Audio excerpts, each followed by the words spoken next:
Well, these are some of the scenes that we've been seeing from Cairo. This is the headquarters of the ruling National Democratic Party on fire. And take a look at this. This is some extraordinary pictures from just a couple of hours ago. Protesting gathering around an armoured personnel carrier, rocking it in an attempt to push it into the River Nile. Now, they were unable to do so, so they set it on fire. Another part of Cairo blazing there into the night.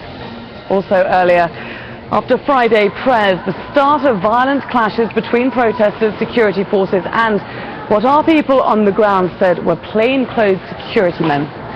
Then came the tear gas, water cannon and many more people flooding onto the streets all the same, all of them calling for President Hosni Mubarak to step down. So that was Cairo. Now we have a number of correspondents there in Cairo. Now we have a number of correspondents there, including Ayman Mohieldin. We've also got Jamal El Shayal in Suez and Raya Rage in Alexandria, because these protests are happening across the country. It's not just in the capital, Cairo. It's nationwide and it's unprecedented. Now, images of chaos throughout the day in the northern city here of Alexandria. Protesters seen ripping down the posters of President Hosni Mubarak's son Gamal. He's been groomed, some say, to take over at the end of this year in presidential elections. Now, people there hurling rocks at police. This kind of unrest was unprecedented in the president's 30-year rule. Well, Raya Rage can bring us up to date with the situation there in Alexandria. Raya, the last thing we heard from you was that protesters were cheering the army, were cheering tanks coming onto the streets. Is that the situation now? Absolutely, Laura, in a complete dramatic departure from the scenes of hostilities that we had been witnessing here for hours. The moment the military arrived, the military tanks driving through the streets, people were surrounding the tanks. We saw up to 6 tanks. Imagine, these are 6 tanks. It's not a small number of tanks, and yet they were completely encircled by people. The tanks had to stop because they were being greeted by people chanting, "Long live Egypt, long live the army," waving the Egyptian flag. The soldiers had to come out of the tanks and literally shake hands with every single person surrounding those things. Shake hands with every single person surrounding those tanks. We're talking about hundreds of people surrounding those tanks, Laura. It took a while. It took almost 35 minutes for these tanks actually to be able to drive through the crowd, open the road, and continue proceeding to wherever it is that they were heading to. So where are the police amidst all this? Raya, can you still hear us? Where are the police amidst all this while this was happening? Well, since the curfew had been imposed, we hadn't seen a single police truck drive by.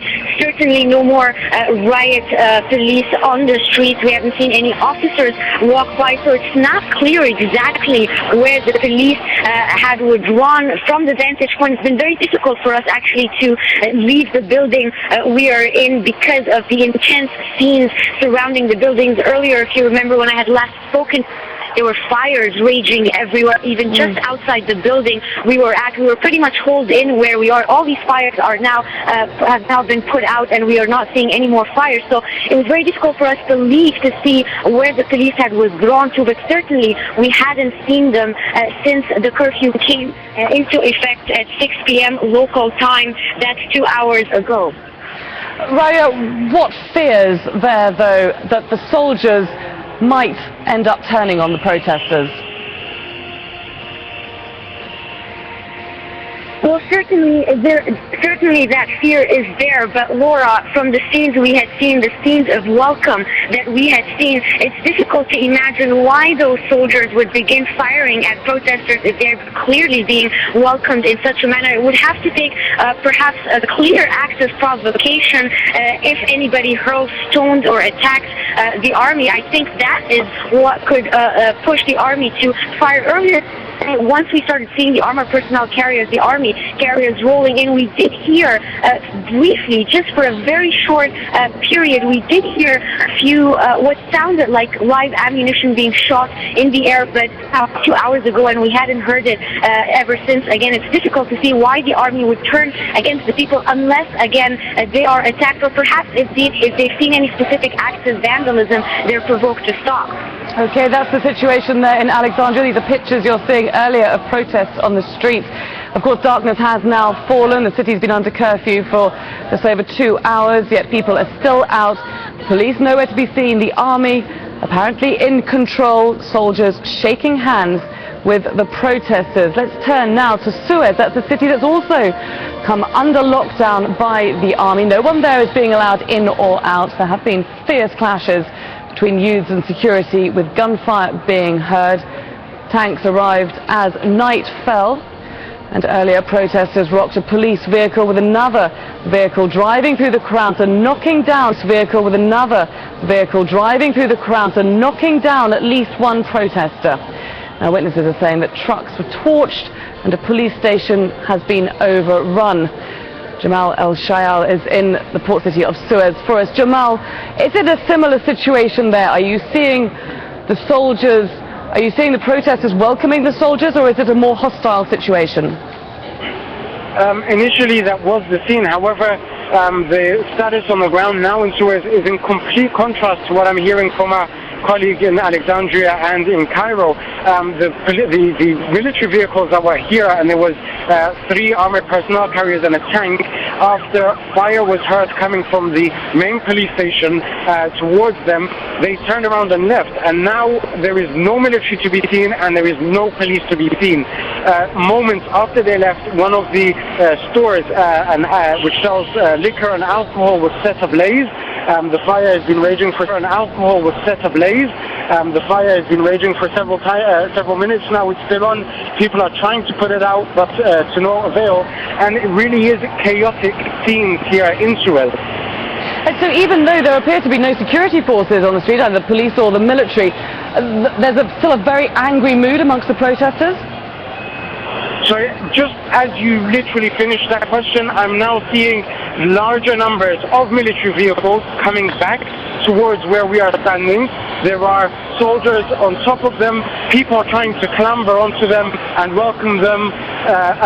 There is now more hospitality seen.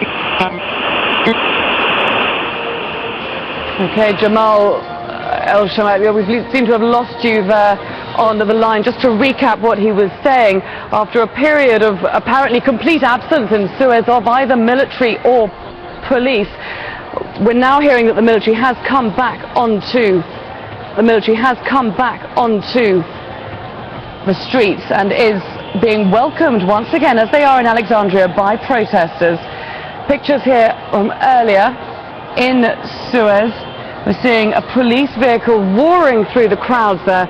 We saw them knocking over at least one protester, apparently completely not adhering to the fact that they may well be ploughing into protesters, ploughing right through them here.